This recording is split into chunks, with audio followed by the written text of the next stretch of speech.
दोस्तों ये कहानी है एक भूतिया घर की, जिसे हम बोल सकते हैं नरक। इस नरक में जो भी जाएगा उसे अपने पापों की सजा जरूर मिलेगी। एक ऐसा घर जिसमें मरने से पहले हो जाता है नरक का दर्शन। क्या आपने कभी ऐसा घर देखा है? आइए फिर हम देखते हैं इसे कि लोगों को नरक का दर्शन कैसे मिलता है और उनको उनके पापों की सजा कैसे दी जाती है। मूवी की शुरुआत में हम एक सुनसान जगह पर एक खंडर जैसा घर देखते हैं, जो घर शहर से थोड़ा दूर है। एक वॉइस ओवर में एक आदमी इस घर के बारे में बताता है, जिसमें वो बोलती है कि ये कोई साधारण घर नहीं है, बल्कि एक शापित घर है। इसीलिए डर के मारे कोई भी इस घर के आसपास नहीं जाता। गलती से अगर कोई इस घर के आसपास से गुजरता है तो उन्हें किसी चीज की चीख सुनाई देती है और उन्हें ऐसा लगता है कि कोई फुसफुसा रहा है। ऐसा सब कुछ इस घर के ओनर हलास की वजह से है। हलास मर चुका है, लेकिन लोगों का मानना है कि उसका भूत अभी भी इस घर में मौजूद है और वो ही सभी को डराता रहता है। अब मूवी का सीन शिफ्ट होता है, हम एली नाम के लड़की को देखते हैं। वो अपनी मॉम से बोलती है, मॉम बहुत हो गया, उस आदमी को घर से निकाल दो ना प्लीज, और आज से तुम मेरे साथ नहीं सोना। लेकिन उसकी मॉम बोलती है, तुम जितना चाहे रो लो, लेकिन वही तुम्हारे डैड हैं, कुछ भी हो जाए मैं अपने पास्ट की लाइफ में वापस नहीं जाना चाहती, इसलिए नए डैड को ही तुम अपना लो।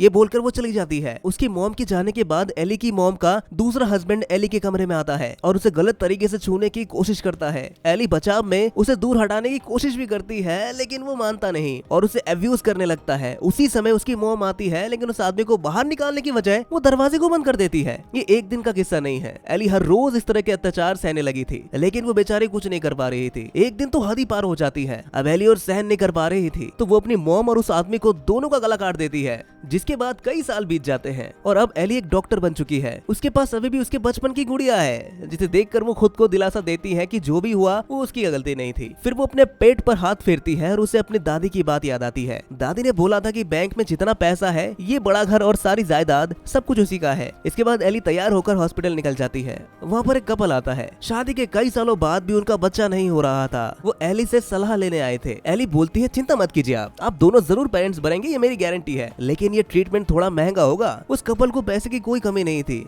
इसीलिए वो मान जाते हैं। फिर एली उनसे काउंटर पर एडवांस पेमेंट करने के लिए बोल देती है। अब उसके जाने के बाद एली किसी को कॉल करके बोलती है कि बुराक एक नया कपल मिला है जो बच्चा चाहते हैं। हम उनके साथ भी यही करेंगे जो हर किसी के साथ करते आए हैं। पर बुराक बोलता है कि नहीं, मैं आपसे ये नहीं करने वाला। पिछली बार का नतीजा तुम्हें याद है ना, क्या भूल गई हो तुम? एली बोलती है कि इस बार मैं तुम्हें मुंह मांगी कीमत देने को तैयार हूँ। पैसे की बात सुनकर बुराक भी मान जाता है। उसी रात एली अपने घर में थी तो बुराक भी उसके घर आता है। वो एली से बोलता है कि काम तो हो चुका है, लेकिन मुझे डर है कि उनको कहीं शक न हो जाए हमारे ऊपर। वो हमें इसके लिए माफ नहीं करेंगे कभी, इसकी सजा हमें भगवान जरूर देंगे। एली उसे समझाते हुए कहती है कि किसी को कुछ भी पता नहीं चलेगा, मैं सारे सबूत मिटा दूंगी। बुराक बोलता है कि नहीं, तुम झूठ बोल रही हो। तभी एली उसे बोलती है कि मैं पहले ऐसा करने वाली नहीं थी, लेकिन तुम्हारे पैसों के लालच ने मुझे ये सब करने पर मजबूर कर दिया। बुराक बोलता है कि एली, अगर तुमने अपना काम ठीक से किया होता तो आज मैं इस मुसीबत में नहीं फंसता। उनकी बहुत बड़ी बहस होती है और एली बुराक को घर से बाहर निकल जाने के लिए बोलती है। बुराक जाते जाते बोलता है, हम दोनों किसी दिन बुरा फंसने वाले, याद रखना तुम, फिर तुम्हें पता चलेगा। इसके बाद रात में एली जब सो रही थी तो उसे कुछ आवाजें सुनाई देती है, जैसे कि कोई फर्श पर लोहे की कुर्सी घसीट रहा हो, और एक लड़की की रोने की आवाज भी सुनाई देती है जो बोलती है कि तुमने मुझे इतने बेरहमी से क्यों मारा है। एली आवाज सुनकर नीचे आती है और उसे एक भूतनी कुर्सी में बैठी हुई नजर आती है। एली डर जाती है और घर का मेन डोर खोलने की बहुत कोशिश करती है, लेकिन वो खुलता ही नहीं। इतने में वो भूतनी मुंह खोलकर चिल्लाते हुए उसके पास आ जाती है। उस भूतनी के हाथ में एक छोटा सा बच्चा मरा हुआ था, जैसे कि किसी ने उसके पेट से ये बच्चा निकाल दिया हो। वही एली भी डर के चिल्लाने लगती है और अचानक से वो भूतनी गायब हो जाती है। और जैसे ही एली मेन डोर खोलती है तो वो भूतनी उसके सामने आकर बोलती है, मैं इतने जल्दी नहीं जाने वाली हूँ यहाँ से। और तभी अचानक से एली की आंख खुलती है। इसका मतलब है कि ये सब उसका सपना था। वो फर्श पर लेटी हुई थी। एली उठती है तो उसे मास्क पहनी उसकी मरी हुई दादी दिखाई देती है। उसकी दादी के पास एक भूतनी बैठी हुई थी जो पास ही में बैठे खाना खा रही थी। एली डर के फिर से चिल्लाती है और तब सच में उसकी आंख खोली जाती है। जो सब एक सपना था। अब सीन शिफ्ट होता है और हम उसी पुराने घर को देखते हैं जो इस मूवी की शुरुआत में हमें दिखाई दिया था। वही अब अगले दिन एली इसी हॉस्पिटल में थी। तभी उससे मिलने एक मिथिन नाम का आदमी आता है जो गुस्से से बोलता है कि तुम मुझे भूल तो नहीं गई हो, मैं और मेरी वाइफ तुम्हारे पास एक बच्चे की उम्मीद से आए थे, लेकिन तुमने क्या किया। एली भी अकड़ में बोलती है कि आप कल आइएगा, हम कल बात करते हैं, लेकिन वो जाता नहीं और एली को एक रिपोर्ट दिखाता है जिसे साफ लिखा हुआ था कि उसका स्पर्म काउंट बहुत ही कम है और वो पिता नहीं बन सकता, और तुमने मेरी वाइफ का ट्रीटमेंट करके एक बच्चा भी पैदा करवा दिया। अब सच सच बोलना, तुमने किया कैसे ये सब। वो आदमी बोलता है कि मैंने उस बच्चे का डीएनए टेस्ट करवाया है, वो बच्चा मेरा नहीं है, मैं 8 साल से उसे अपनी बेटी मानता रहा, तुमने मुझे पैसों के लिए बेवकूफ बना दिया। इतनी घटिया औरत कैसे हो सकती हो तुम, मैंने कभी सोचा तक नहीं था कि तुम ऐसे निकलोगी। ये बोलकर वो एली पर गन तान देता है। मिथुन गुस्से में बोलता है, आज मैं तुमको शूट कर ही दूंगा। एली बोलती कि इसमें मेरी कोई गलती नहीं है, ये सब तुम्हारे वाइफ ने मुझे बोला था करने के लिए। तुम्हारी वाइफ मुझसे बहुत बार अकेले मिलने आई है, उसने मुझे बार बार रिक्वेस्ट किया कि मुझे कैसे भी करके माँ बना दो। जब मुझे कोई और रास्ता नहीं मिला तो मैंने किसी और के स्पर्म से इंसेमिनेट कर दिया और वो माँ बन गई। उसने मुझे रिक्वेस्ट किया था कि ये बात मेरे हस्बैंड को कभी नहीं पता चलना चाहिए, इसलिए मैंने तुम्हें कुछ बोला ही नहीं इसके बारे में। मिथि ने अपनी वाइफ का इतना बड़ा धोखा बर्दाश्त नहीं कर पाया और रोते हुए वहाँ से चला गया। तभी कुछ देर में एली के बॉयफ्रेंड बॉबी का कॉल आता है। बॉबी शादीशुदा है और एली के साथ उसका अफेयर चल रहा था। एली उसे बताती है कि मैं प्रेग्नेंट हूँ,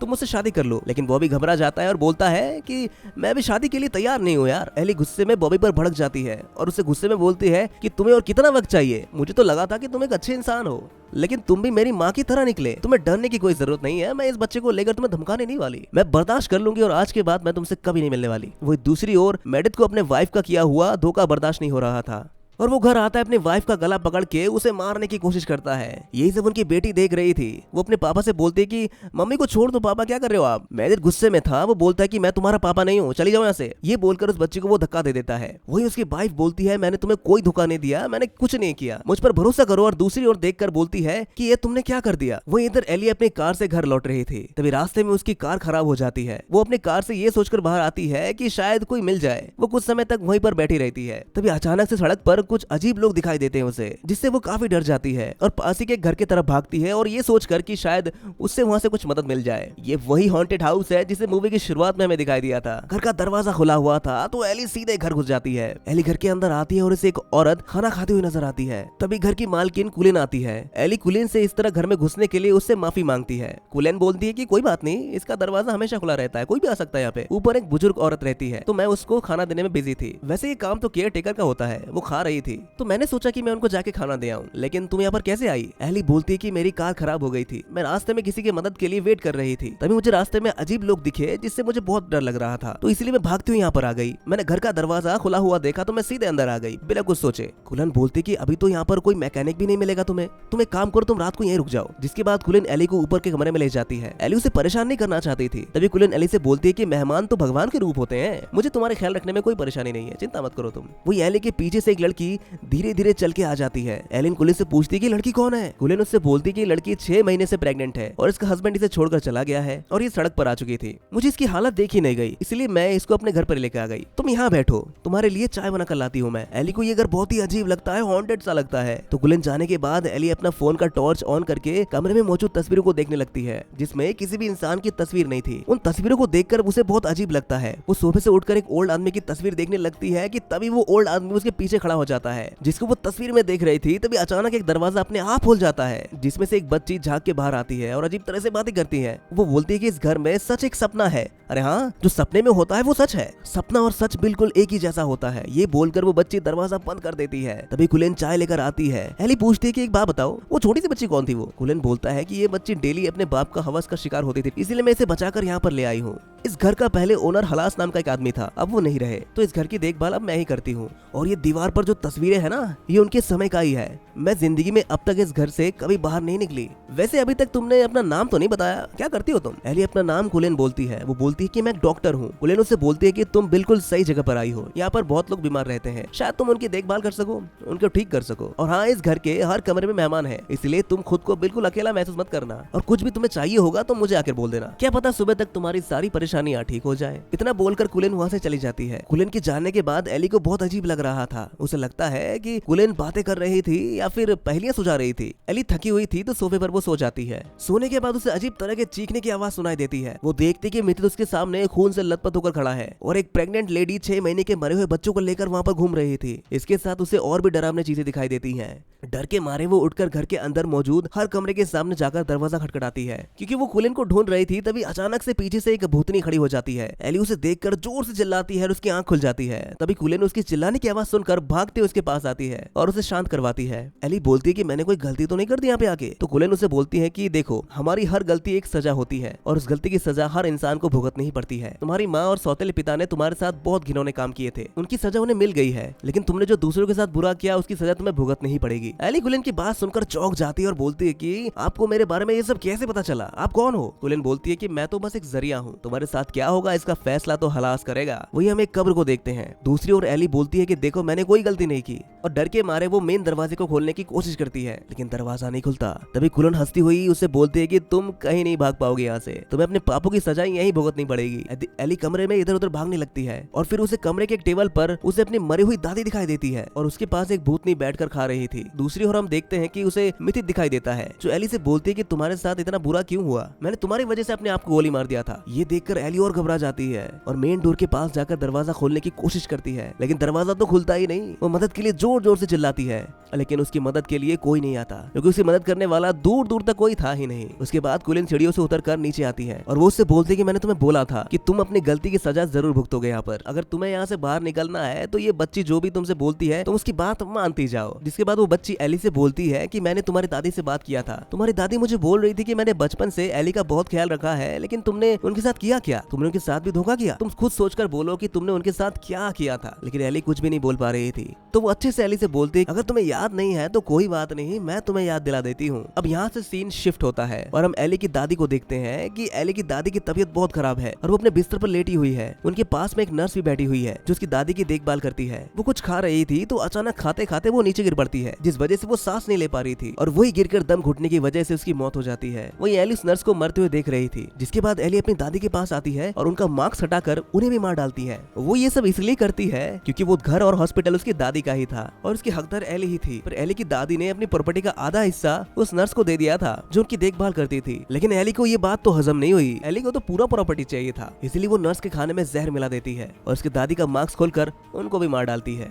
ये बोलकर वो बच्ची अपने कमरे में चले जाती है। एली कुलिन से बोलती है, मुझे प्लीज यहाँ से जाने दो, मैंने कोई गलती नहीं की। कुलिन बोलती है, दरवाजा खुला हुआ है, अगर जाना है तो जा सकती हो। एली दरवाजा खोलता है और उसके सामने एक भूत आकर खड़ा हो जाता है। एली डर जाती है और उसकी तुरंत आंख खुल जाती है। इस बार वो बच्ची उसके पास बैठी हुई थी। वो एली से बोलती है कि जो तुमने अभी सपने में देखा वो सच है, तुम यहाँ से नहीं भाग सकती, हर तरफ एक ट्रैक है। यहाँ से भागने के लिए पहले तुम्हें यहाँ के ट्रैक का रहस्य जानना होगा और ये रहस्य दरवाजे के पीछे है। जिसके बाद एली दरवाजा खोलती है और उसे अपनी दादी दिखाई देती है। एली अपनी दादी के पास जाती है और उसकी दादी सामने से आकर उस पर चिल्ला पड़ती है। वो नीचे गिर जाती है। तभी उसे ऐसा लगता है कि वो बेड पर लेटी हुई है और उसके ठीक सामने उसकी दादी बैठी हुई है और साथ में वो नर्स भी उनके साथ। तभी एली का दिमाग बोलता है कि यहाँ से उठकर भाग जाओ, लेकिन वो उठ ही नहीं पा रही थी। वहीं वो नर्स एली की दादी से बोलती है कि एली ने अपने बेटी को मार डाला, फिर भी आप एली को अपने साथ लेकर आई और उसे पाला पोसा, उसे बड़ा किया, लेकिन उसने क्या किया आखिर। एली की दादी बोलती है, हाँ तुम ठीक कह रही हो, आखिरी वक्त पर इसने मेरा ऑक्सीजन मास्क हटा दिया था, जिसकी वजह से मैं दम घुटकर मर गई थी। तो आज जो भी दर्द मुझे मिला है वो एली को भी मिलेगा।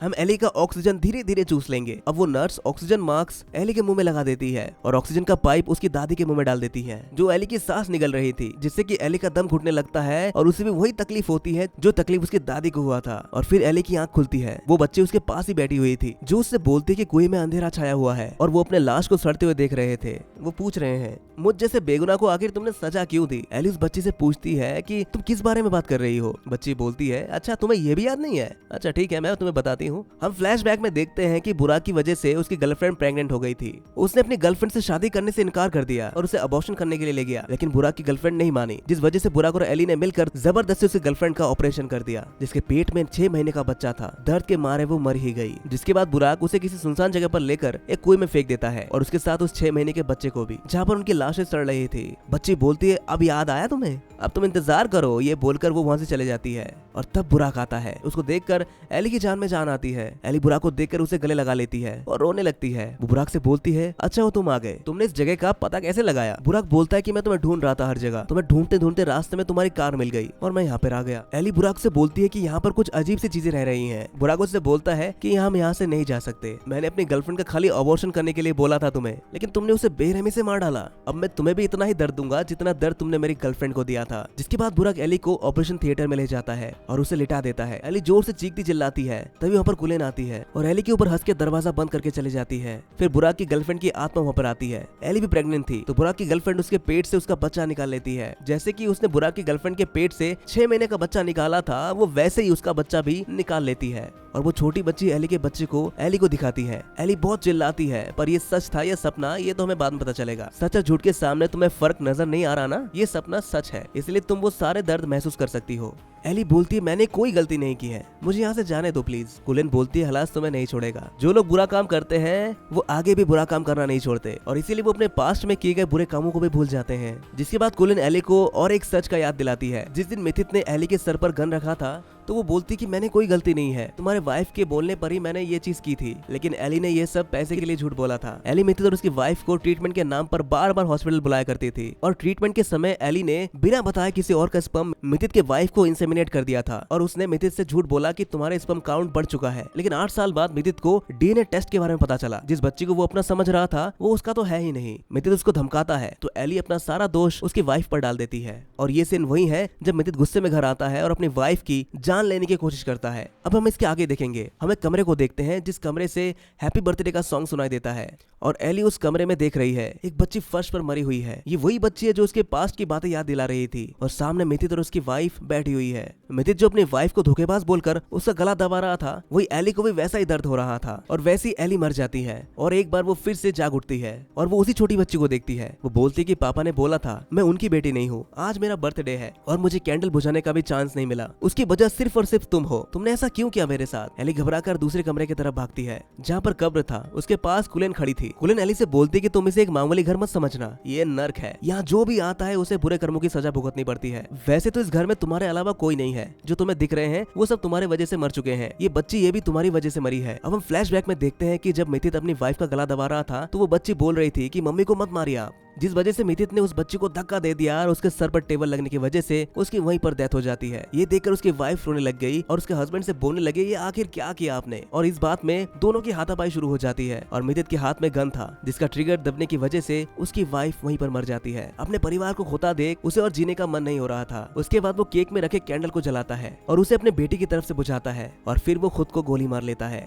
एली के पैसों की लालच ने मिथित के पूरे परिवार को बर्बाद कर दिया था। तभी कुलिन एली से बोलती है कि तुम्हें इस घर में आए सिर्फ आधा ही घंटा हुआ है, लेकिन इस आधे घंटे में सबको दिया हुआ दर्द तुम्हें एक्सपीरियंस हो चुका है, लेकिन तुम्हारी सजा अभी भी खत्म नहीं हुई है, इससे भी बदतर सजा तुम्हारा इंतजार कर रही है। वही वो छोटी बच्ची बोलती है कि मैं अपने बर्थडे केक का कैंडल बुझाने वाली हूँ और वो कैंडल बुझा देती है और इसी के साथ घर की बत्तियां भी ऑफ हो जाती है। अब ये सीन फिर से शिफ्ट होता है और कुछ दिन बाद उसी घर में एक आदमी वीडियो बनाने के लिए आता है। वो वीडियो रिकॉर्ड करता है और बोलता है कि जब एली घर में आई थी तो उसके 3 दिन बाद उसकी लाश मिली थी। लाश पूरी तरह से सड़ चुका था, जिसके बाद इस इलाके के लोग इस घर से और भी ज्यादा डरने लग गए थे। उसके ये खतरनाक मैसेजेस के साथ ये मूवी यहीं पर खत्म हो जाती है। तो दोस्तों कैसी लगी आपको ये कहानी कमेंट में जरूर बताइए और ऐसी अजब गजब मूवीज के लिए हमारे चैनल को सब्सक्राइब जरूर करिए।